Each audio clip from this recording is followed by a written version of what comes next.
Hi மக்களே, இன்றைக்கி நம்ம ஒரு சேனலில் பொங்கல் தாங்க செய்ய போகிறோம். வாங்க வீடியோக்குள்ளே போகலாம். நான் ஒரு அரை படி பச்சரிசி எடுத்துக்கிட்டேன். வீட்டில் அரைச்ச அரிசி தான். அப்புறம் 200 கிராம் பாசிப்பருப்பு கொஞ்சம் லைட்டாக வறுத்துக்கோங்க.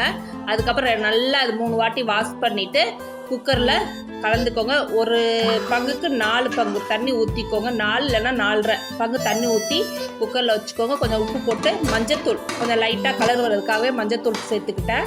இது வெந்ததுக்கப்புறம் இப்படி நல்லா மெசிச்சுக்கோங்க. அப்போ தான் பச்சரிசி ஆட்டோமேட்டிக்காக மெசிஞ்சிடும். நல்லா மெசிச்சுக்கோங்க. அதுக்கப்புறம் தாளிப்பு கோல்வினர், அப்புறம் நெய், ஃபுல்லாக நெய் போட்டாலும் ஓகே தான், இல்லைன்னா எண்ணெய் மட்டும் யூஸ் பண்ணிக்கலாம். அப்புறம் ஜீரகம் மிளகு போட்டு தாளிச்சு விட்டுக்கோங்க. இஞ்சி சீவி விட்டு போட்டு இறக்கி பெருங்காயத்தூள், மெயினாக பெருங்காயத்தூள் தான் அந்த வாசனை கொடுக்கும் பொங்கலுக்கு. இதை போட்டு நல்லா கிளறிக்கங்க.